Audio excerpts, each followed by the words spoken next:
नुकत्याच महाराष्ट्र बॉक्सिंग असोसिएशनच्या निवडणुका पार पडल्या। यामध्ये बिनविरोध प्रवीण दरेकर यांची अध्यक्षपदी निवड झाली। त्यांच्या पॅनललाही मोठा विजय या ठिकाणी मिळाला। पण हा संपूर्ण विजय जो आहे, ही संपूर्ण निवडणूक आहे, ती आता वादाच्या भोवऱ्यात सापडते की काय, असा प्रश्न निर्माण झालेला आहे। कारण रणजित सावरकर यांनी गंभीर स्वरूपाचे आरोप केलेले आहेत प्रवीण दरेकर यांच्यावर। आपल्यासोबत प्रवीण दरेकर आहेत, आपण त्यांच्याशी बातचीत करणार आहोत। सर, तुमच्यावर रणजित सावरकर ज्या पद्धतीने आरोप करतायत, पदाचा दुरुपयोग केला असं म्हणतायत, त्यासोबतच निवडणुका 2 वर्ष 3 वर्ष झाल्याच नाहीत आणि अचानक निवडणुका लागल्या, धर्मादाय आयुक्त जे आहेत ते सुद्धा चुकीच्या पद्धतीने वागतायत, बरेच गंभीर आरोप केलेत, काय म्हणाल?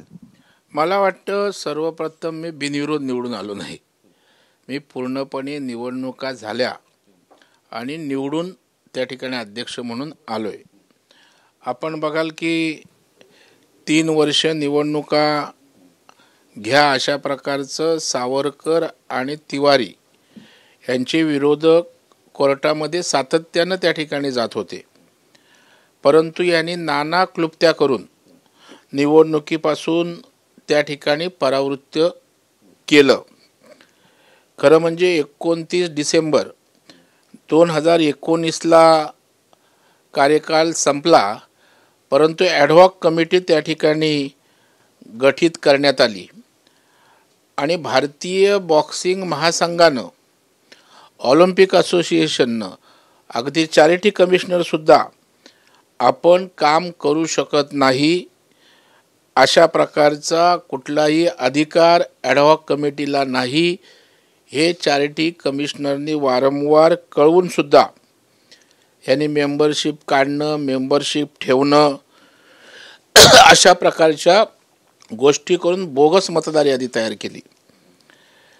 या ठिकाणी हे कधीच अध्यक्ष म्हणून त्या ठिकाणी निवडून आले नाहीत, तरी अध्यक्षांचं लेटरहेड करणं, बँकेमध्ये खोटं अकाउंट त्या ठिकाणी उघडणं, even registered office Maharashtra boxing असोसिएशनचा असताना सावरकर स्मारकाचा पण वापर त्या ठिकाणी पत्ता म्हणून दिला।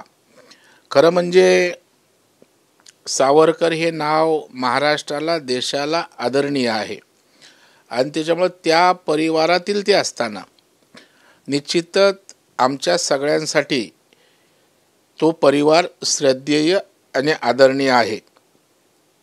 परंतु अशा प्रकारच्या चुकीच्या गोष्टी होणं त्या परिवाराच्या प्रतिमेवरही डाग लावणारं त्या ठिकाणी ठरतंय, म्हणून चुकीचं होऊ नये याची काळजी घेतली। स्वतः त्या ठिकाणी जो ठाण्याचा संघ आहे त्यातनं त्या ठिकाणी अर्ज त्यांचा वोटिंगचा असायचा, ज्याला लेखी आदेशाद्वारे डिरजिस्टर त्या ठिकाणी करण्यात आलेला आहे आणि त्याच्यामुळे खोटी सर्टिफिकेट, खोटी लेटरहेड याचं त्या ठिकाणी वापर करत हा कारभार त्या ठिकाणी पुढे जात होता आणि मग शेवटी महाराष्ट्राचं बॉक्सिंग मागे पडत होतं। म्हणून महाराष्ट्राचे खेळाडू, राष्ट्रीय पंच शैलेश ठाकूर यांनी रितसर त्या ठिकाणी मार्गदर्शन घेऊ, कारण सातत्यानं निवडणुकीची मागणी होत असताना निवडणुका होत नव्हत्या, म्हणून शेवटी त्यांनी त्या ठिकाणी कोर्टाकडे धाव घेतली आणि कोर्टाच्या आदेशानं त्या ठिकाणी निवडणुका झाल्या।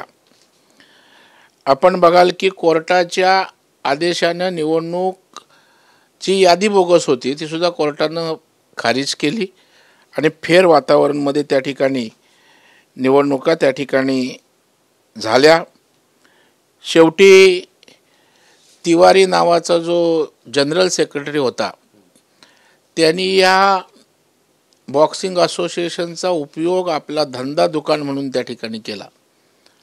म्हणजे आज त्यांच्या जन्मतारीख 4 जन्मतारखा आहेत, वेगवेगळ्या प्रकारची खोटी सर्टिफिकेट मुलांना त्या ठिकाणी देण्याचा प्रकार झाला, याची इत्यंभूत चौकशी निश्चितपणे लागणार आहे आणि त्याच्यामुळे खोटी कागदपत्रे सादर करून अकाउंट ओपनिंग करणं असेल, खोट्या सर्टिफिकेट देणं असेल आणि एकंदर बॉक्सिंग असोसिएशन हे बॉक्सरच्या हितासाठी, खेळाडू घडवण्यासाठी असायला पाहिजे, परंतु 3 वर्ष या ठिकाणी महाराष्ट्रातलं बॉक्सिंग कधी काळी देशामध्ये त्या ठिकाणी पुरस्कार मिळवून देणारं, अवॉर्ड मिळवून देणारं होतं. म्हणजे छत्रपती अवॉर्ड असतील, अर्जुन अवॉर्ड असतील, याच महाराष्ट्रातल्या मातीतनं मिळवले.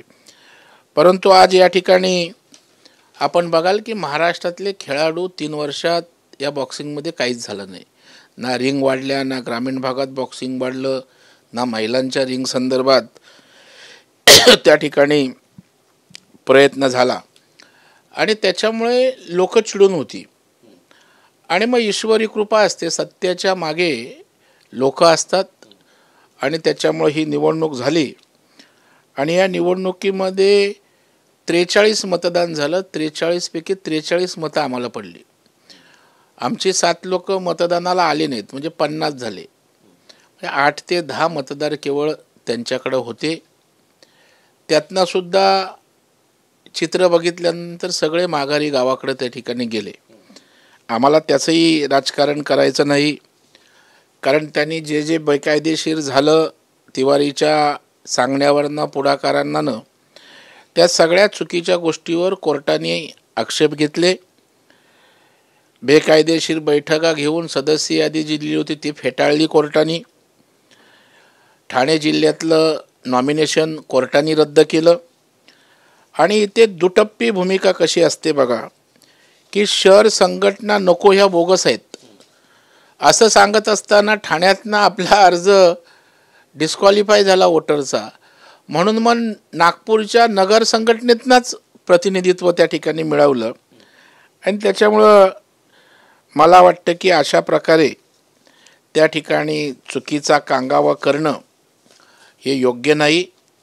आम्हाला निश्चितच त्या परिवाराविषयी, त्या नावाविषयी एक वेगळा आदर आणि सन्मान त्या ठिकाणी आहे आणि तो कायम राहील. आणि यांच्याविषयी आहे. यांनी जरी समोर येऊन बाबा मला या संघटनेच्या माध्यमातून बॉक्सरसाठी काम करायचं आहे, आम्हाला काहीच इंटरेस्ट नव्हता, आमचं काय हे क्षेत्रही नव्हतं. पण सगळ्या बॉक्सरना भीती वाटत होती की महाराष्ट्रातली बॉक्सिंग अधोगतीला चालली, प्रगती होत नाही. आणि मग जय कवळी ज्यांचं 20-25 वर्ष ह्या महाराष्ट्रातल्या बॉक्सिंगमध्ये योगदान आहे, किंबहुना महाराष्ट्राचं बॉक्सिंग असोसिएशनच्या त्यांच्याच नावाने ओळखलं जातं. आणि मग मतदारांनी त्यांच्या नेतृत्वाखाली त्या ठिकाणी कौल दिलेला आहे. मला आत्ता वाटतं की प्रत्येकाला न्याय मागण्याचा, टीका करण्याचा अधिकार आहे. परंतु मला वाटतं अंतिम उद्देश असोसिएशनच्या माध्यमातून खेळाडूंचं भलं होणं हा आहे. यासाठी त्यांना सोबत घेऊन आम्ही सारेजण एकत्रितपणे महाराष्ट्रातल्या बॉक्सिंगला वैभवाचे दिवस आणण्यासाठी प्रामाणिक प्रयत्न करू, हा त्यांनाही विश्वास देतो. त्यांनी यावं, ते आमचेच आहेत, आम्हाला आदरणीय आहेत, तो परिवार आदरणीय आहे. आणि त्याच्यामुळे त्यांच्यासाठी ही अत्यंत छोटी गोष्ट आहे. त्यांनाही सोबत घेऊन आपण या ठिकाणी काम करू शकतो. आज ग्रामीण भागात बॉक्सिंग वाढणं गरजेचं आहे, त्यांना रिंग उपलब्ध करून देणं आहे. जय कवळे यांनीच शहर सोडून ग्रामीण भागात रिंग पोचवल्या. महिला भगिनींच्या सुद्धा त्या ठिकाणी बॉक्सिंगला प्राधान्य देण्याची आवश्यकता आहे, त्या रिंग वाढवण्याची आवश्यकता आहे.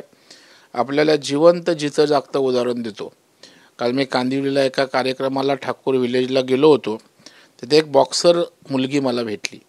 ती म्हणाले 3-4 वर्ष महाराष्ट्रातल्या बॉक्सिंगची वाट लागली, आमच्याकडे लक्ष नाही, ते हरियाणाला जाऊन प्रॅक्टिस करते.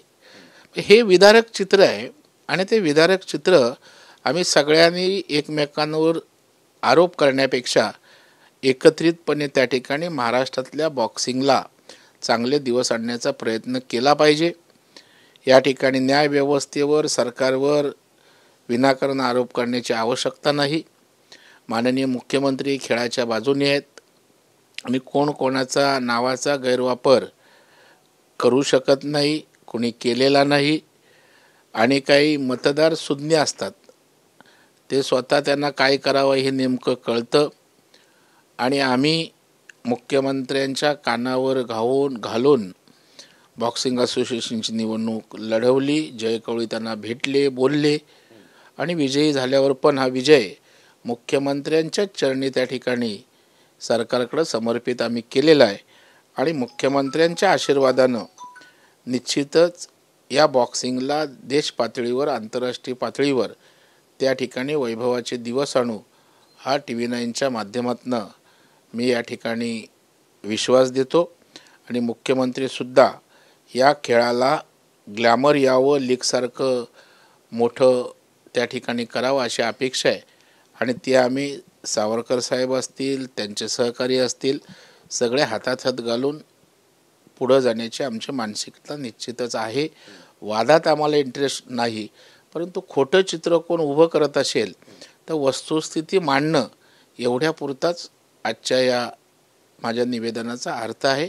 कोणाला कमी लेखणं, कोणाचा अपमान करणं अजिबात उद्देश नाही. ते म्हणतात की आम्ही आता जी निवडणूक पार पडलेली आहे तिला आता चॅलेंज करू आणि मुख्यमंत्र्यांच्या नावाचा दुरुपयोग झाला, तुम्ही दबाव टाकलात असं सुद्धा ते म्हणतात. एक तर मतदाराला गृहीत धरण्यात अर्थ नाही. दबाव टाकून बॉक्सिंग खेळणारे सुज्ञ लोक आहेत, दबावाला बळी पडत नाहीत आणि दबाव टाकायला पण मुख्यमंत्री सुज्ञ आहेत.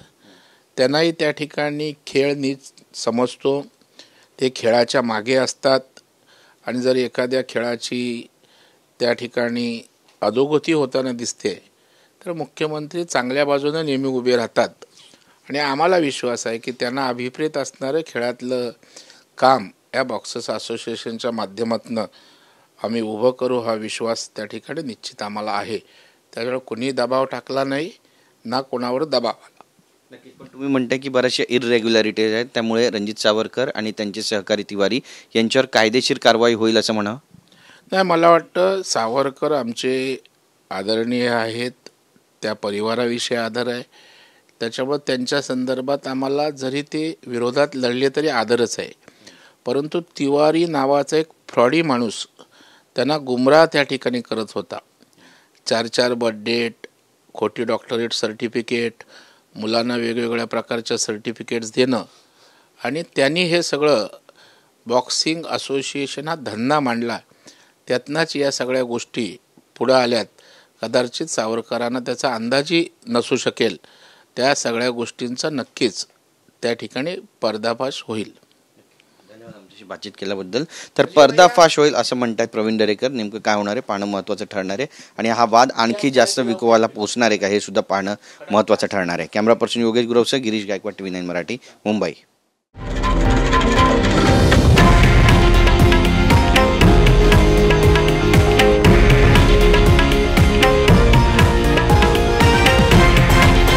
हे आहे देशातील नंबर 1 न्यूज नेटवर्क आणि आपण पाहत आहात TV9 मराठी, एकमेव.